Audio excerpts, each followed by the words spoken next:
কবর কিন্তু আমল ছাড়া অন্য কিছু বুঝে না। কত জনের অশ্রু ঝরার কারণ ছিলে তুমি, পার পাবে কি নিথর দেহ ছুবে যেদিন ভূমি। কত জনের অশ্রু ঝরার কারণ ছিলে তুমি, পার পাবে কি নিথর দেহ ছুবে যেদিন ভূমি।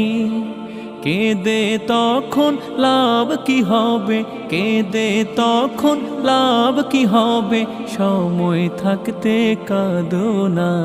কবর কিন্তু আমল ছাড়া অন্য কিছু বুঝে না। ঈমান খাঁটি না করে ভাই কবর দেশে যেও না। কবর কিন্তু